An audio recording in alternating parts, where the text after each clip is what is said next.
Ibu bapak dan saudara-saudara sekalian, menurut Dhamma, mengapa manusia menderita? Lingkaran di tengah inilah dalang, aktor utama yang membuat penderitaan, yang mengakibatkan penderitaan dari semua makhluk. Gambar apa yang digambarkan di sini? Ada 3 binatang. Babi, kemudian ayam jantan, dan ular kobra. Mulutnya babi menggigit ekornya ayam, sang ayam menggigit ekornya ular, dan ular menggigit ekornya babi. 3 hal ini saling mempengaruhi, saling bergantungan. Babi dilambangkan atau melambangkan, digunakan untuk melambangkan kegelapan batin, moha, egoisme, tidak mengerti hukum karma, tidak mengenal hukum sebab musabab, tidak mengenal hukum karma, tidak mengerti mana yang baik, mana yang tidak baik, tidak mengerti perbuatan yang sehat dan perbuatan yang merugikan, tidak mengerti hukum perubahan, menganggap segala sesuatu itu kekal, menyenangkan, dan sebagainya. Karena kebodohan inilah, maka kalau seseorang merasakan sesuatu, menikmati keadaan yang menyenangkan, dia ingin menikmati lebih banyak. Dia ingin memperoleh atau menggenggam selama-lamanya. Keinginan untuk menikmati kenikmatan, kesenangan lebih banyak, lebih lama, syukur selama-lamanya, itulah loba atau keserakahan. Keserakahan menimbulkan keiri hatian, keserakahan menimbulkan nafsu, kenikmatan indria, dan sebagainya. Oleh karena itu, moha, kegelapan batin, digambarkan sebagai babi. Mungkin mengapa menggunakan babi? Mungkin babi tidak bisa membedakan mana yang jorok dan mana yang bersih. Apa yang dia lakukan hanya makan dan tidur. Sudah waktunya nanti disembelih. Dan tidak ada pekerjaan lain yang bisa dilakukan oleh babi selain makan sebanyak-banyaknya, tidur kalau kenyang, dan kalau sudah gemuk disembelih. Keserakahan dilambangkan sebagai ayam jago, karena keserakahan menimbulkan keiri hatian, keserakahan mempunyai keturunan juga, keinginan untuk menikmati kenikmatan indria lebih banyak, lebih luas, syukur selama-lamanya, seperti ayam jago yang dengan congkaknya menunjukkan kejantanannya, dan nanti kalau sudah kepingin kawin, tidak peduli babonnya tidak siap, lalu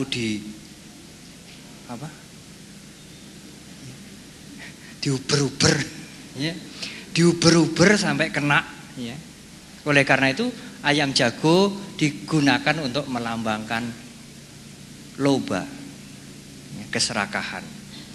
Tetapi kalau yang menimbulkan kesenangan, kalau yang menimbulkan kenikmatan itu tidak bisa lagi didapatkan, tidak bisa dikuasai, maka akan timbullah rasa tidak senang, akan timbullah marah, akan timbullah kebencian.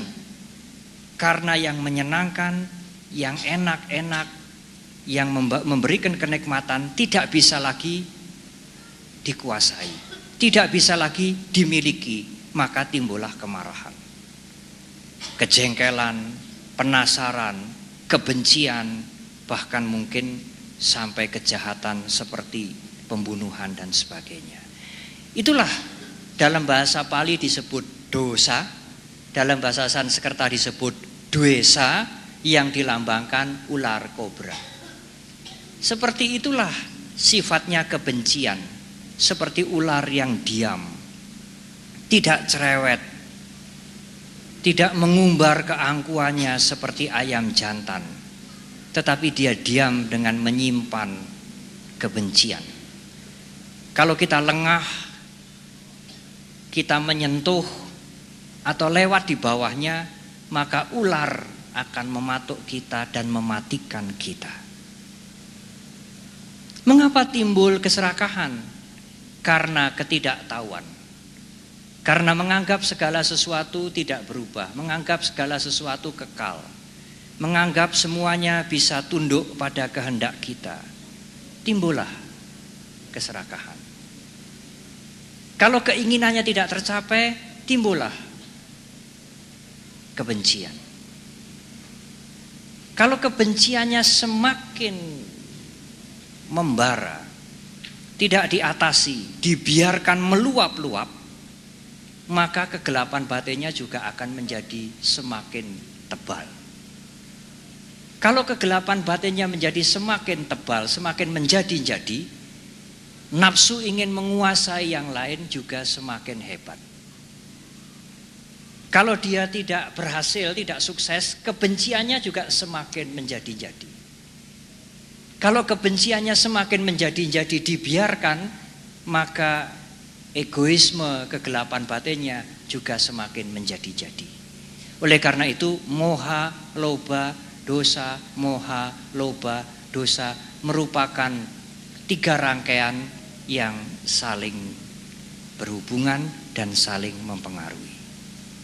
Inilah aktor, tidak sekedar provokator, inilah aktor, sang dalang yang membuat makhluk-makhluk menderita tidak ada habis-habisnya karena tidak menyadari, karena kegelapan. Moha atau kegelapan itu sinonim dengan awija. A artinya tidak, wija artinya pengetahuan atau widya dalam bahasa Sanskerta. Awija atau awidya artinya tidak mempunyai pengetahuan. Sinonim dengan moha. Moha artinya gelap. Karena gelap maka awija. Kalau saudara berada di ruangan yang gelap, saudara tidak bisa membedakan mana putih, mana hitam, mana bersih, mana kotor, mana jalan, mana jurang. Karena gelap maka tidak mempunyai pengetahuan. Karena tidak mempunyai pengetahuan maka hidupnya gelap.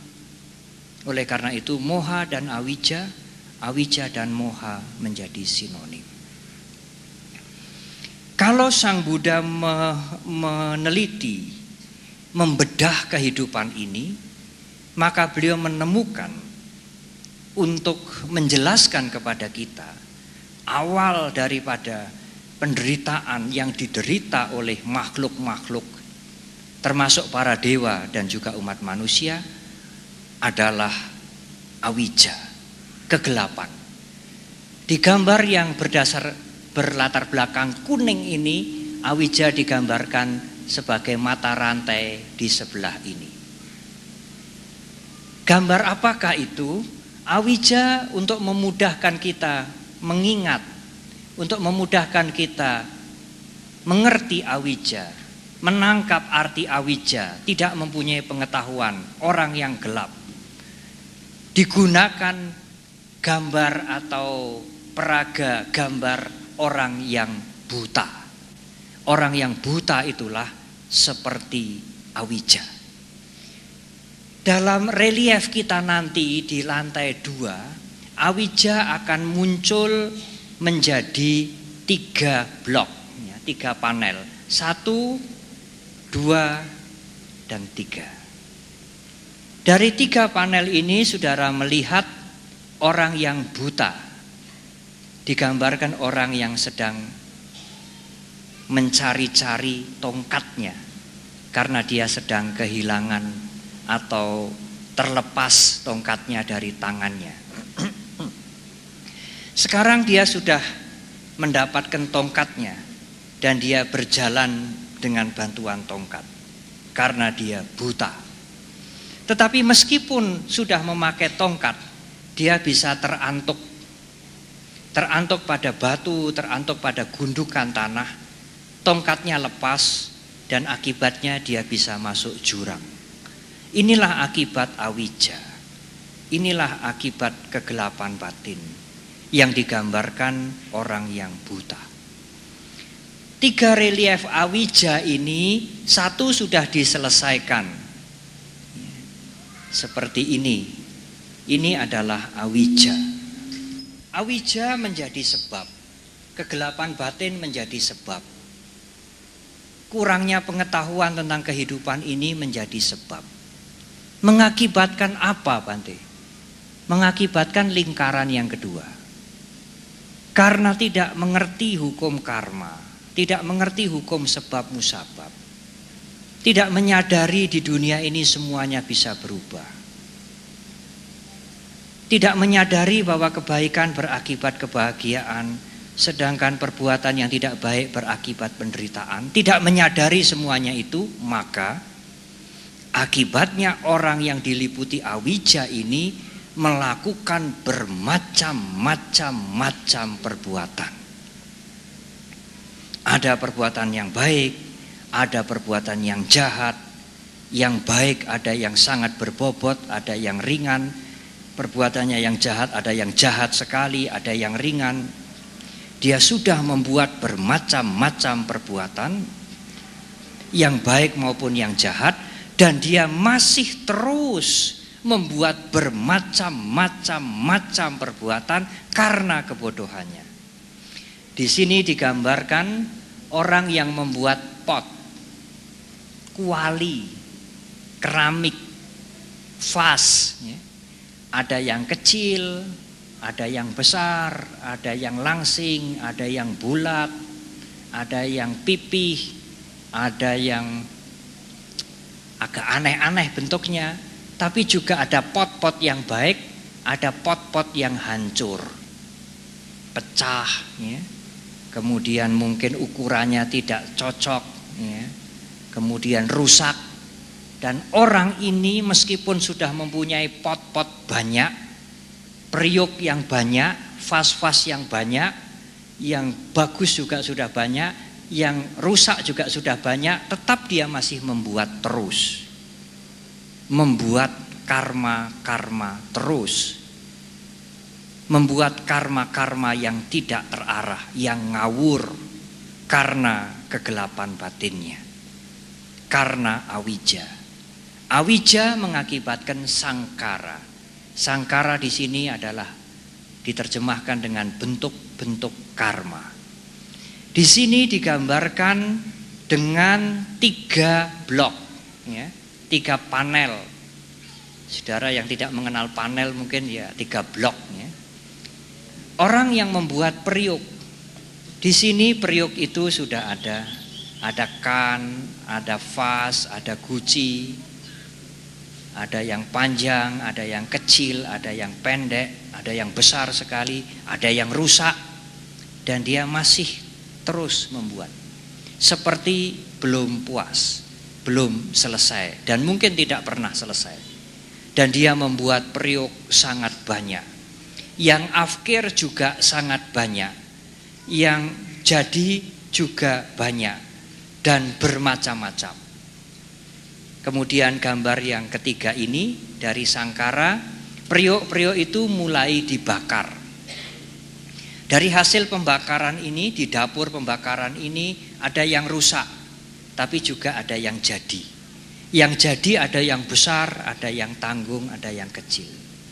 Gambar ini menggambarkan, melambangkan bentuk-bentuk perbuatan.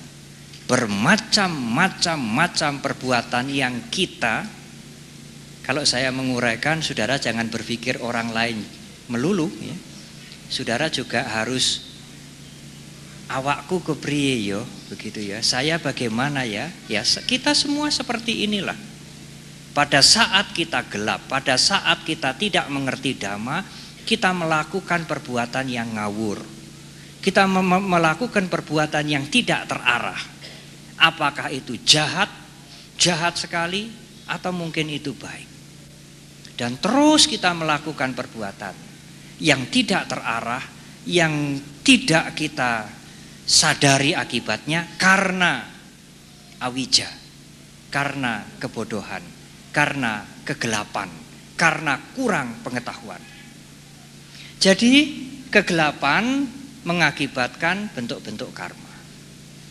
Jadi Bante, kita membuat bermacam-macam perbuatan ini disebabkan oleh kegelapan, betul. Karma akibatnya, sebabnya kegelapan batin. Tetapi karma ini menjadi sebab yang baru, yang mengakibatkan pati sandi.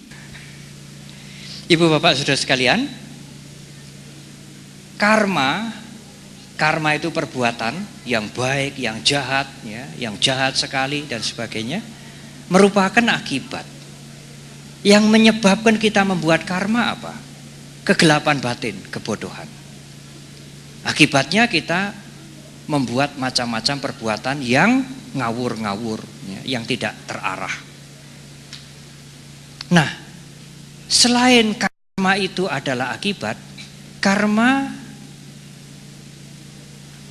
juga bisa, ya, bisa juga atau juga bisa menjadi sebab.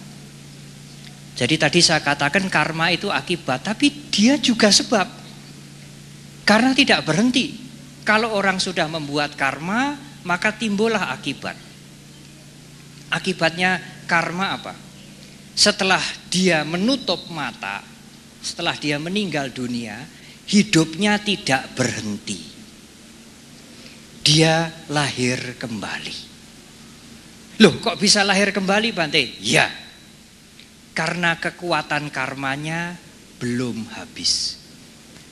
Fisiknya lemah, tidak bisa jalan lagi, tidak bisa berfungsi lagi, sudah tua, reot, kempong, perot, ya, loyo, meninggal dunia. Tetapi kekuatan karmanya tidak habis. Jasmaninya lemah, kekuatan jasmaninya habis, kekuatan karmanya tidak habis. Maka setelah dia meninggal, dia lahir kembali. Di sini untuk menggambarkan lahir kembali, dalam bahasa Pali disebut pati sandi winyana. Pati sandi winyana artinya kesadaran yang menyambung. Yang menyambung dari hidup ini ke hidup yang akan datang. Artinya pada waktu kita meninggal, kesadaran kita tidak berhenti.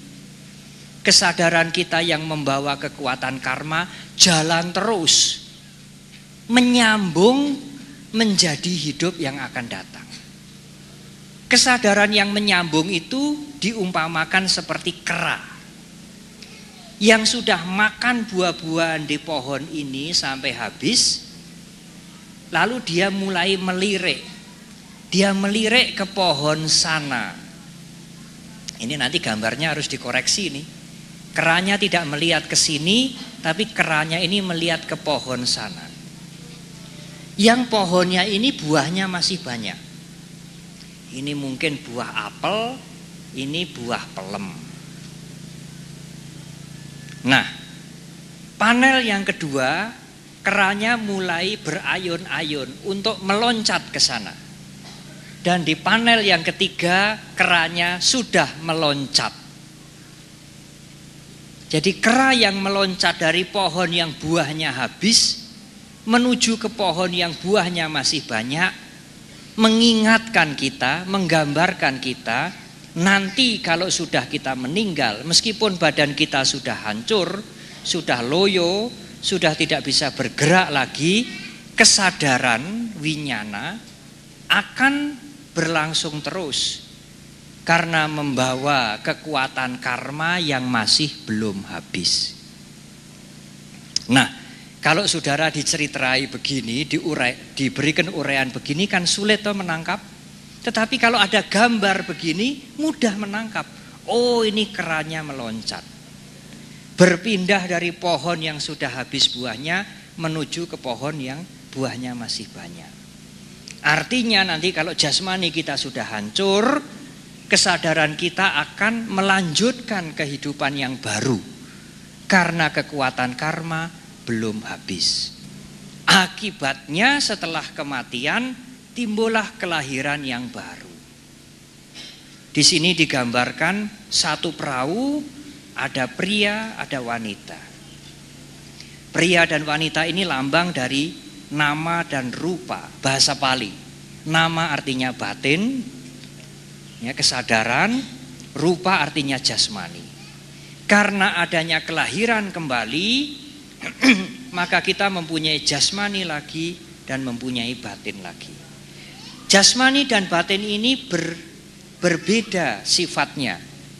Jasmani bisa dipegang, ya kulit kita, daging kita, tulang kita. Tetapi batin tidak bisa dipegang, pikiran tidak bisa dipegang, tidak ada warnanya, tidak tampak. Jasmani kasar, batin itu halus. Tetapi mereka bekerja sama pada tubuh yang satu ini. Oleh karena itu digambarkan pria dan wanita yang mempunyai sifat berbeda, meskipun tidak seluruhnya berbeda, berada dalam satu perahu yang sama, mendayung perahu itu bersama-sama. Nah, ada jasmani, ada batin. Dalam diri kita inilah jasmani, dan di dalam diri kita ini terdapat juga batin. Jasmani dan batin. Awake dhewe sekarang ini ada jasmaninya, ada batinnya. Loh, kok sampai punya jasmani dan batin ini sebabnya apa? Sebabnya karena dilahirkan kembali, kera yang meloncat. Mengapa sampai dilahirkan kembali? Karena membuat karma yang bermacam-macam. Orang membuat periuk. Mengapa sampai membuat karma yang bermacam-macam? Karena mengapa bikin karma yang bermacam-macam? Karena kebodohan, awija. Karena bodoh bikin karma yang bermacam-macam. Bikin karma yang bermacam-macam, akibatnya waktu meninggal kesadarannya masih berlanjut terus. Karena ada kesadaran yang menyambung, maka akibatnya lahir kembali, mempunyai jasmani dan batin kembali. Panca indera itu 5, mata, telinga, hidung untuk membau, lidah untuk merasakan, tubuh kita ini ya untuk meraba, dan yang keenam pikiran. Di dalam agama Buddha disebut salayatana, 6 landasan indria. Karena ada jasmani, karena ada pikiran, akibatnya ada 5 indria dan pikiran. Karena dilahirkan maka ada jasmani, ada batin. Karena ada jasmani dan batin, maka akibatnya ada panca indria dan pikiran. Untuk memudahkan saudara mengingat panca indria dan pikiran, ada 5 jendela sebagai lambang dari panca indria. Ada 1 pintu pikiran. Ini rumah yang belum selesai, tapi jendelanya 5, pintunya 1. Ini rumah yang sudah selesai. Jendelanya tertutup semua, pintunya terbuka. Mata bisa ditutup, telinga ditutup, hidung ditutup. Mulut tidak makan apa-apa, jasmani tidak nyenggol apa-apa. Tapi pikiran ini jalan terus. Pikiran ini sulit ditutup. Meskipun tidur ya pikirannya jalan terus, mimpi yang tidak karu-karuan. Dan gambar yang ketiga, semua terbuka. Panca indera ini terbuka semua, pikiran juga terbuka. Nah, sekarang mari kita berpikir. Saya berbicara agak cepat ya, supaya setengah jam bisa selesai. Sekarang ada 5 indria.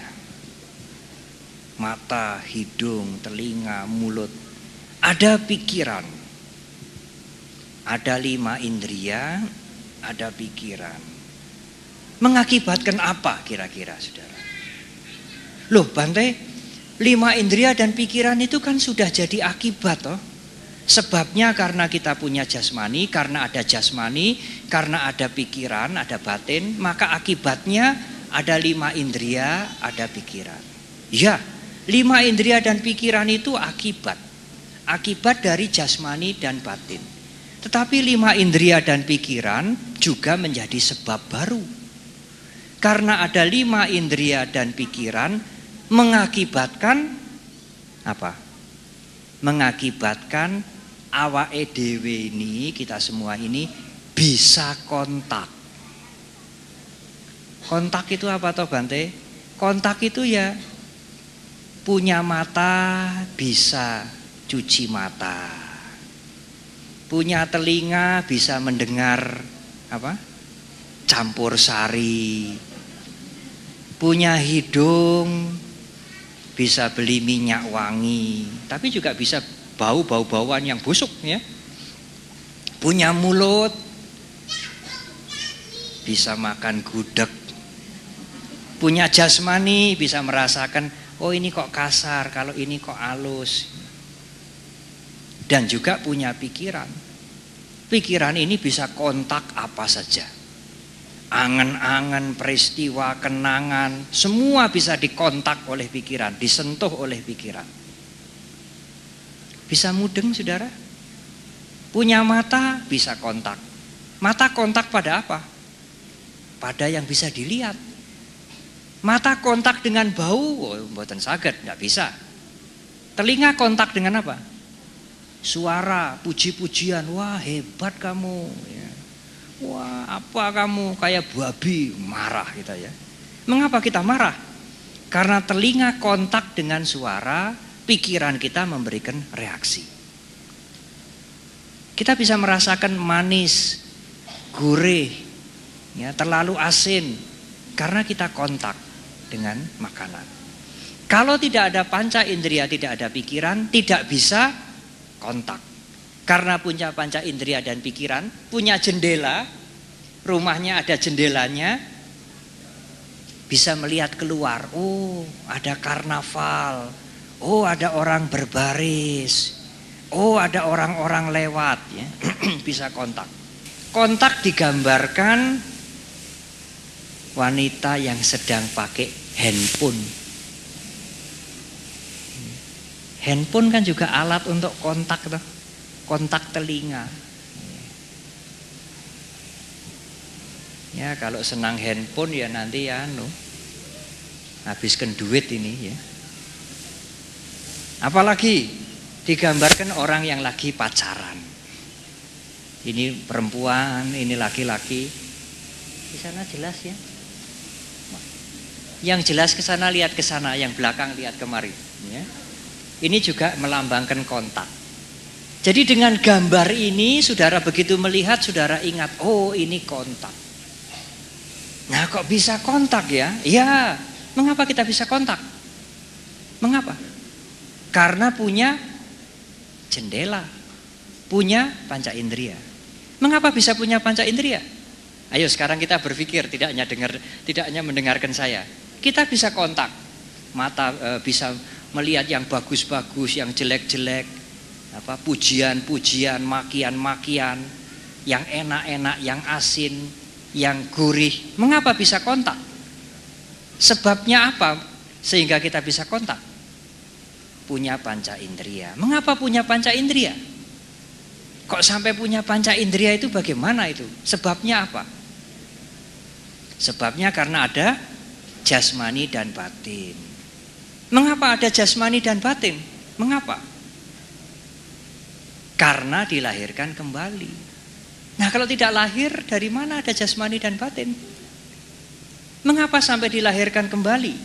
Pada waktu meninggal kok tidak berhenti, kok sampai lahir kembali, mengapa? Karena ada bermacam-macam karma. Jadi fisiknya sudah loyo, kekuatan karmanya masih ada. Mengapa sampai membuat karma bermacam-macam? Kok tidak membuat karma yang terpilih saja, yang baik saja? Kok sampai membuat perbuatan yang bermacam-macam? Mengapa? Karena awija. Ya, jadi kalau diurut balik, karena kebodohan membuat perbuatan yang ngawur. Karena membuat perbuatan yang bermacam-macam dan banyak sekali, pada waktu meninggal kesadarannya masih nyambung. Karena ada kesadaran yang menyambung, maka punya jasmani lagi, punya batin lagi. Karena punya jasmani dan punya batin, maka mempunyai 5 jendela dan pikiran. Karena punya jendela dan pikiran, maka kita bisa kontak. Karena punya jendela, punya panca indera dan pikiran, kita bisa kontak. Gampang toh saudara ya? Ya gampang toh. Nah kalau tidak punya mata mau lihat dari mana? Kalau tidak punya telinga mau mendengar dari mana? Kalau tidak punya hidung mau membau dari mana? Kita bisa melihat, bisa mendengar, bisa membau, bisa merasakan karena kita punya panca indera. Karena punya panca indera, akibatnya kita bisa kontak. Karena kita suka kontak-kontak,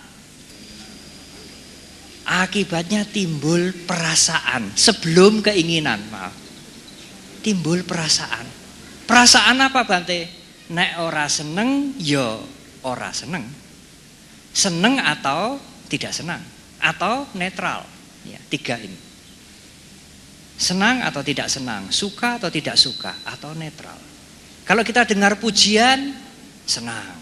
Dengar makian, tidak senang. Wah, waktu gong ini megah ini sekarang, senang. Wah, megah tapi gimana nanti? Lah, mulai tidak senang. Ya. Jadi kontak panca indera dengan dunia luar mengakibatkan perasaan. Senang atau tidak senang. Mata melihat yang kita suka, waduh senang aku. Tapi melihat yang kotor-kotor, melihat yang tidak teratur, wah tidak senang saya. Demikian juga makan. Kalau kita senang ya, kalau kita makan makanan yang kita senangi, wah senang. Kalau kita makan makanan yang asing, wah muntah, ya, tidak senang. Semuanya. Panca indera menghasilkan, mengakibatkan 2 hal. 3 juga boleh, tapi untuk memudahkan menjelaskan 2 hal. Kalau tidak senang, ya tidak senang. Nah, perasaan itu digambarkan orang yang matanya kena panah. Loh, mengapa Bante? Karena perasaan itu membuat orang buta. Nek wis ora seneng, wah, ketemu mukanya saja ngidu. Orang yang sudah senang atau tidak senang tidak bisa objektif. Oleh karena itu, perasaan digambarkan orang yang matanya kena panah. Karena perasaan itu membutakan. Demikian juga kalau kita sudah senang. Senang pujian, senang makanan, senang udut. Wah, itu sudah membutakan sudah. Dikasih tahu, wah itu berbahaya, tidak baik untuk paru-paru, ngentekke duit, wah tidak peduli. Senang itu membutakan. Ya. Dalam bahasa Pali, senang atau tidak senang itu disebut wedana. Dan digambarkan dalam 3 blok kalau tidak salah. 1, 2, maaf dalam 2 blok. Ini orang yang matanya kena panah, ini kena panah dan dia mulai bergulung-gulung. Ya. Ini masih duduk, ini sudah bergulung-gulung. Matanya buta, orang yang buta kena panah. Seperti senang atau tidak senang yang membutakan kita. Tidak senang membuat kita sengit sekali, benci sekali. Kalau senang membuat kita melekat sekali. Tidak bisa objektif lagi. Kita hanya berbuat, kita hanya melakukan sesuatu karena didorong oleh senang atau tidak senang. Tidak peduli yang senang itu kejahatan, tapi saya senang. Tidak peduli yang tidak senang itu adalah kebaikan, pokoknya saya tidak senang, saya tidak mau. Oleh karena itu perasaan membutakan. Tetapi perasaan ini bukan akhir. Perasaan ini provokator. Ini bukan aktor, ini provokator. Karena aktornya itu tadi babi, ayam jago dengan ular. Ini provokator sekarang. Ya, menggelitiki kita, ya. Menghasut kita. Menghasut bagaimana Bante? Kalau orang sudah senang atau tidak senang, dia kepingin lagi.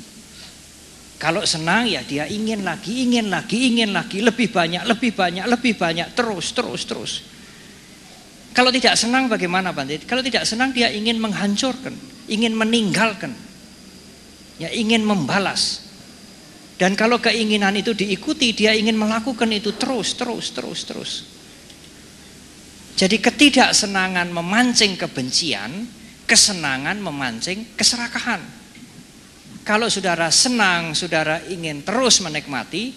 Kalau saudara tidak senang, saudara ingin terus-menerus menghancurkan. Itulah tanha. Tanha ini nafsu keinginan. Jadi orang mempunyai keinginan didorong bukan oleh panya, bukan oleh wisdom, bukan oleh penalaran dhamma, tetapi oleh perasaan. Perasaan ini mendorong dia untuk berbuat. Kalau dia merasa senang, wah apapun dia lakukan. Supaya senangnya itu bisa lebih lama, bisa dimiliki terus. Kalau dia tidak senang, dia ingin menghancurkan terus. Dia ingin memusuhi terus. Dan kalau dia mengikuti keinginannya itu menjadi nafsu. Inilah tanha. Bagaimana menggambarkan tanha? Kalau perasaan digambarkan orang yang buta karena kena panah matanya, tanha digambarkan orang yang makan. Ini ada wanita yang makan. Pria juga suka makan ya. Dan ini kebetulan yang dilukis wanita. Makanan ini habis, ganti makanan yang lebih banyak. Dan sampai malam hari, ini ada burung hantu, ini ada bulan. Ya, ini melambangkan malam. Dia masih makan saja. Seperti tidak pernah kenyang. Itulah tanha, nafsu keinginan. Ingin, terus ingin. Mengapa ingin? Karena diprovokasi oleh perasaan. Bagaimana Bante supaya perasaan tidak memprovokasi? Nah, sesungguhnya antara gambar ini dengan gambar ini, disinilah letak kita belajar Dhamma. Kalau saudara punya mindfulness, punya awareness, kesadaran yang penuh dari latihan meditasi, dari latihan menggunakan kesadaran, saudara tidak akan terpancing untuk timbul nafsu keinginan. Minum kopi enak, ya wis, enak ya enak, udah. Enak ini juga tidak kekal kok, tidak selama-lamanya, udah. Kalau tidak ada kesadaran, tidak ada perhatian yang penuh, rasa enak itu akan menyeret saudara untuk cari lagi. Dan kalau saudara menuruti, mengikuti, memberikan lagi, dan lagi, maka akan timbullah keinginan yang nafsu, bukan keinginan yang wajar. Nah, nafsu keinginan ini jadi akibat Bante. Ya, ini akibat. Sebabnya diprovokasi oleh perasaan. Ini sebab, ini akibat. Tapi ini sekarang menjadi sebab yang baru mengakibatkan ini. Karena keinginannya dituruti terus. Yang senang juga dituruti terus. Yang tidak senang juga dituruti terus. Akibatnya timbullah kemelekatan, kantil. Ya, bahasa Jawanya kantil, lengket. Lengket pada apa Bante? Lengket pada kopi, lengket pada udut, lengket pada apa lagi? Lengket pada bioskop, lengket pada apa saja yang menyenangkan. Yang menyenangkan mata, menyenangkan telinga, menyenangkan hidung, menyenangkan mulut. Kalau dituruti terus menerus, membuat ketagihan.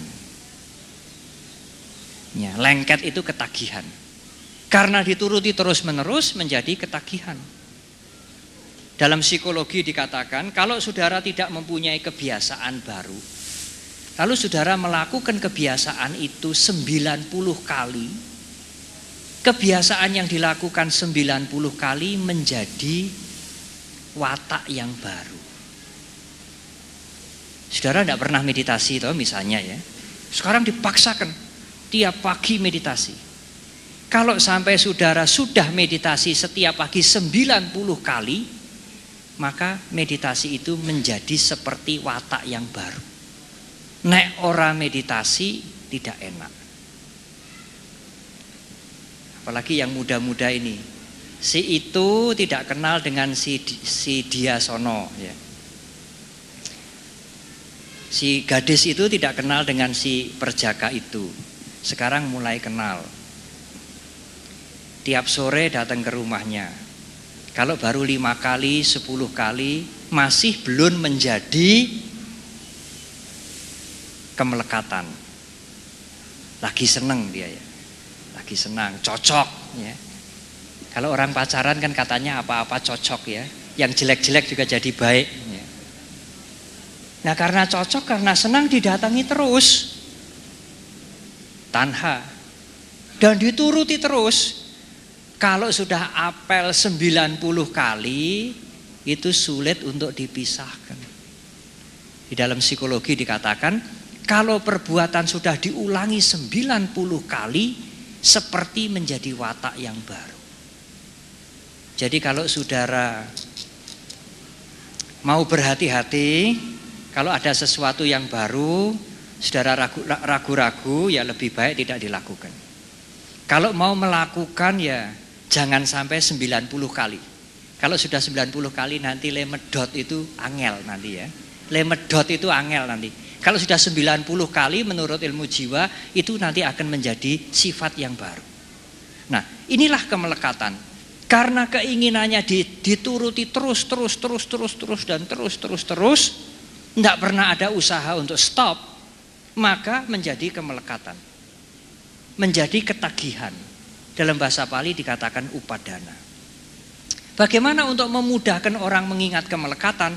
Ini orang sedang memetik buah-buahan, ini keranjangnya. Keranjangnya sebetulnya sudah ada isinya buah. Dia masih memetik. Dan memetik terus. Dan memanjat. Oh ini bukan memanjat, ini nyogrok ini. Dan tidak hanya nyogrok, memanjat sambil nyogrok. Meskipun bakulnya ini sudah penuh, keranjangnya ini sudah penuh, sudah luber terus saja, terus. Seperti itulah orang yang melekat. Karena kemelekatan ini mendorong dia untuk melakukan proses memperpanjang penderitaan. Digambarkan, diwakili dengan lambang 1, 2, 3, 4. Ya, 4. Di sana sudah berbeda. Jadi kemelekatan itulah, melekat pada suasana, melekat pada makanan, melekat pada keakuan, melekat pada pujian, melekat pada materi, melekat pada apapun. Padahal yang dilekati itu tidak kekal. Senang, berubah, cari lagi. Sebentar hilang, cari lagi, senang. Tidak lama hilang, cari lagi, senang. Tidak lama hilang, cari lagi, terus begitu. Itulah yang membuat kita ketagihan. Seperti orang haus. Haus minum, hilang, haus lagi minum, hilang, haus lagi minum, hilang, terus begitu. Itulah upadana. Upadana membuat kita minum berkali-kali. Karena kenikmatan itu sepintas, sebentar. Hilang, cari lagi, hilang, cari lagi, hilang, cari lagi, terus begitu. Andai kata kenikmatan itu sekali didapatkan untuk selamanya, kita tidak akan mengejar. Dicari sebentar hilang, cari sebentar hilang, cari sebentar hilang, cari lagi, cari lagi, cari lagi. Cari lagi, cari lagi, cari lagi, cari lagi. Itulah memperpanjang proses penderitaan. Di sini disebut bawa. Karena diprovokasi oleh kenikmatan, karena didorong oleh nafsu keinginan, karena dikompori oleh kemelekatan, dia kemudian melakukan apa saja. Pokoknya saya senang, pokoknya saya nikmat, pokoknya saya happy, pokoknya saya enjoy, terus begitu. Apa yang dia lakukan itu memperpanjang proses penderitaan. Sehingga nanti kembali lagi persoalannya, Kalau dia sudah meninggal dunia, hidup ini tidak akan selesai. Karena dia memperpanjang proses penderitaan terus-menerus, tidak menghentikan, tidak mengurangi, tetapi memperpanjang. Akibatnya setelah mati dia akan lahir kembali. Dalam bahasa Pali disebut jati. Buddhis tidak mempunyai pandangan, ya kita lahir ini kan sudah dari sononya, sudah diprogram dari sononya, kamu lahir besok jadi biku gitu ya. Kamu lahir besok jadi apa ya? Mandor begitu ya. Kamu lahir besok jadi penguasa. Tetapi ajaran Buddha mengajak kita untuk melihat, untuk menganalisa. Mengapa kita sampai dilahirkan? Mengapa terjadi kelahiran? Karena sebelum dilahirkan tentu ada proses yang mendahului. Paticcasamuppada tidak berbicara tentang doktrin penciptaan, tapi Paticcasamuppada berbicara tentang sebab musabab yang saling bergantungan yang tidak pernah berhenti. Tidak ada sesuatu yang muncul di dunia ini, di alam semesta ini, yang eksis, yang tiba-tiba, yang ujuk-ujuk. Semuanya pasti ada proses yang mendahului. Mengapa ada kelahiran? Karena ada proses memperpanjang penderitaan. Mengapa proses ini dilakukan? Karena dia melekat. Karena dia ketagihan. Mengapa sampai dia ketagihan? Karena ada keinginan yang tidak selektif yang diikuti terus-menerus. Mengapa dia rela mengikuti keinginannya itu terus-menerus? Karena ingin menikmati kenikmatan terus-menerus. Mengapa dia bisa merasakan nikmat? Karena dia bisa kontak dengan dunia luar. Melihat, mendengar, membau, makan dan sebagainya. Mengapa dia bisa kontak? Karena punya panca indera dan pikiran. Mengapa punya panca indera dan pikiran? Karena ada jasmani dan batin. Mengapa ada jasmani dan batin? Karena ada kelahiran kembali. Mengapa ada kelahiran kembali? Karena ada karma yang bermacam-macam yang sudah dilakukan. Mengapa dia membuat karma yang bermacam-macam? Karena kebodohan. Begitulah. Nah, sekarang kelahiran sudah terjadi. Apa akibat dari kelahiran, saudara? Wah, ya enggak tahu, Bante. Lah awake dhewe nglakoni kok, saudara ya. Awake dhewe ini kan menjalani toh. Kita semua kan dilahirkan toh. Kalau kita semua tidak pernah melalui kelahiran, kita tidak ada di sini. Kita ada di sini, duduk di sini, berbicara di sini, mendengar suara saya karena kita dilahirkan. Jadi kelahiran itu mengakibatkan apa kira-kira? Kelahiran mengakibatkan umur tua dan kematian. Umur tua digambarkan sebagai, kalau di sana yang suka makan wanita, di sini yang umur tua pria. Orang tua yang memakai tongkat, orang tua yang sudah lemah, orang sakit yang diinfus. Jadi menjadi tua, mengalami bermacam-macam kesulitan, kegagalan, keberhasilan, kekecewaan. Pendeknya penderitaan lah. Jadi kalau ada pertanyaan, mengapa manusia menderita? Mungkin ada teori lain yang mengatakan, ya karena nenek moyang kita berdosa.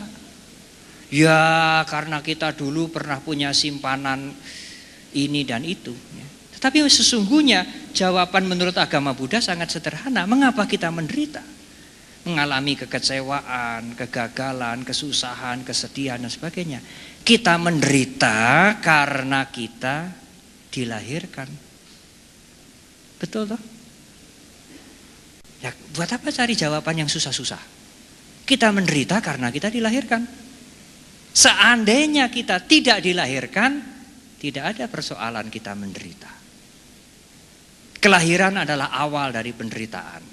Kelahiran diikuti oleh perkembangan, kelahiran diikuti oleh usia tua, kelahiran diikuti oleh sakit, kelahiran diikuti oleh kematian. Di sini kematian digambarkan peti mati, kemudian ini gambarnya yang mati dan masuk krematorium. Antara lahir, saudara, antara dilahirkan sampai mati. Kalau lahir di sini ya, lahir di sini, mati di sini.